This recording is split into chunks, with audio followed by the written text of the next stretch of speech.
देश के कई राज्यों में एसआईआर की प्रक्रिया लगातार जारी है। बिहार के बाद 12 राज्यों में ये प्रक्रिया शुरू की गई, जिनमें उत्तर प्रदेश भी शामिल है और उत्तर प्रदेश में ये प्रक्रिया निरंतर लगातार चल रही है। 4 दिसंबर तक ये पूरी प्रक्रिया सुचारू रूप से संपन्न होगी। इसी मुद्दे पर हमारे साथ बात करने के लिए उत्तर प्रदेश बीजेपी के उपाध्यक्ष और एमएलसी संतोष सिंह जी मौजूद हैं। संतोष सिंह जी, सबसे पहले तो एसआईआर की जो प्रक्रिया है चल रही है, लेकिन विपक्ष का खासकर कि अखिलेश यादव समाजवादी पार्टी के जो मुखिया, उनका ये आरोप है कि ये एक साजिश के तहत किया जा रहा है और करोड़ों की संख्या में वोट इस बार काटे जाएंगे।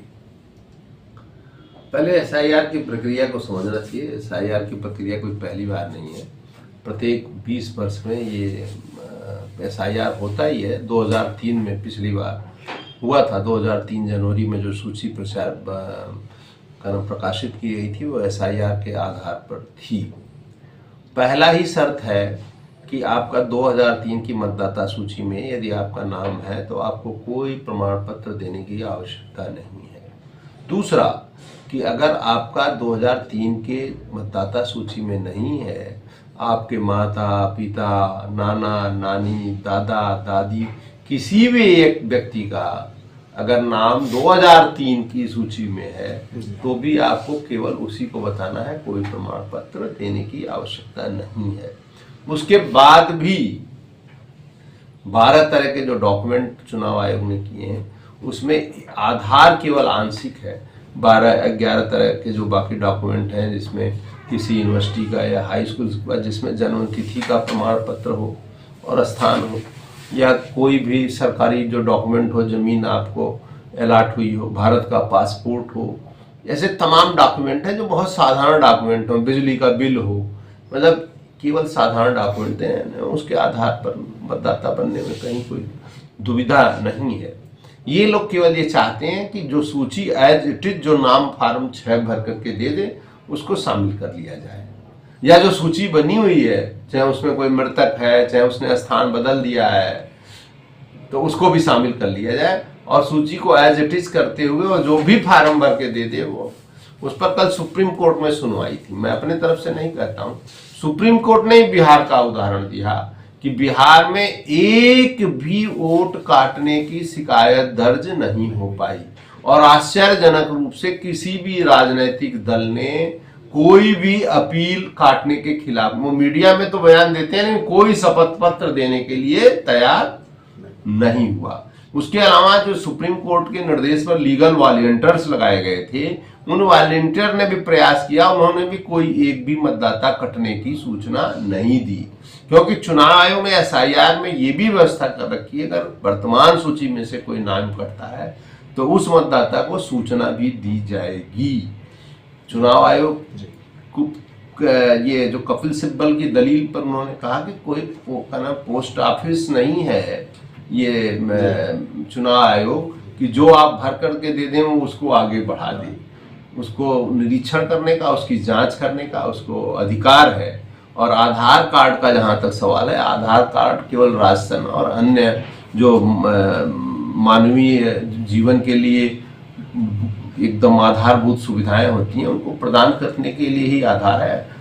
ये आधार कोई नागरिकता का प्रमाण पत्र नहीं है। तो चुनाव आयोग एक संवैधानिक एजेंसी है, जैसे सुप्रीम कोर्ट है उसी तरह से चुनाव आयोग है, तो अपना काम कर रहा है।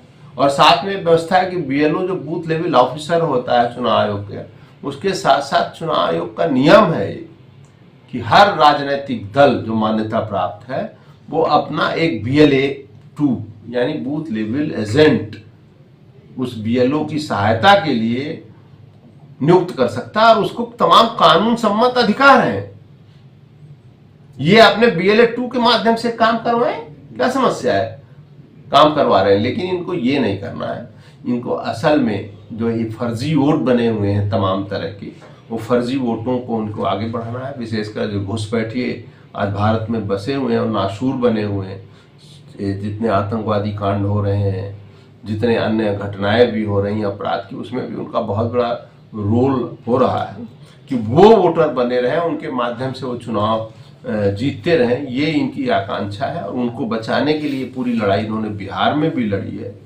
आपने घुसपैठियों की बात कही। उत्तर प्रदेश में मुख्यमंत्री योगी आदित्यनाथ ने सख्ती दिखाई है। डिटेंशन सेंटर हर जिले में बनाए जाएंगे और पहचान की जाएगी और जो भी घुसपैठिया होगा, चाहे वो रोहिंग्या हो, बांग्लादेशी हो, उनको यहाँ से निकाला जाएगा।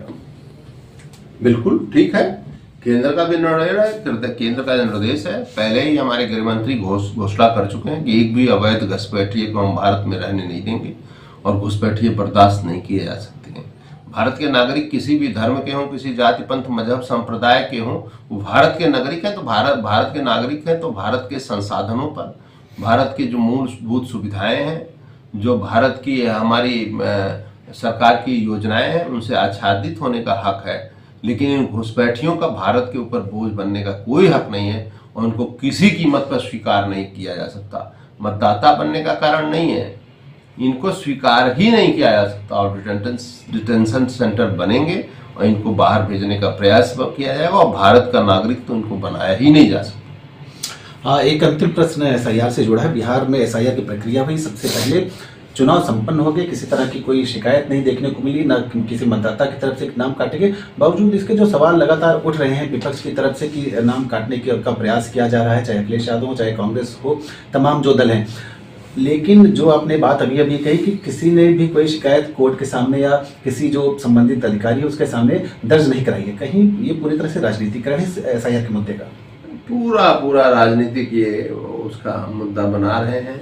वो उसके माध्यम से दो काम कर रहे हैं। एक तो जो उनको ये अपना मतदाता वर्ग समझते हैं, जिस भी जातियों को या संप्रदायों को, धर्मों को, उनको ये प्रेरित कर रहे हैं कि तुम बढ़ चढ़ करके किसी के प्रकार सही या फर्जी डॉक्यूमेंट लगा के आप लोग वोट बनो। एक तो उनको जागृत कर रहे हैं और दूसरे खुद भी इन प्रकार कर ये प्रयास कर रहे हैं कि चुनाव आयोग को बदनाम करके, जो एक संवैधानिक संस्था है, कि आगे आज जो चुनाव हारने की आशा दिख रही है उनको, वो अभी से वो भूमिका बना रहे हैं, क्योंकि आगे भी उनको उत्तर प्रदेश में फिर से तीसरी बार बीजेपी की सरकार बनती हुई दिख रही है। बहुत बहुत धन्यवाद। तो ये थे हमारे साथ आज बीजेपी के प्रदेश उपाध्यक्ष और एमएलसी संतोष सिंह, जिनका स्पष्ट तौर पर यह मानना है कि जो एसआईआर की प्रक्रिया है पूरी तरह से पारदर्शी है और जो विपक्ष का विरोध है वो बेसर और बेमानी है, क्योंकि इसमें पूरी तरह से पारदर्शिता चुनाव आयोग बरत रहा है। Anand Singh, APN news, Lucknow.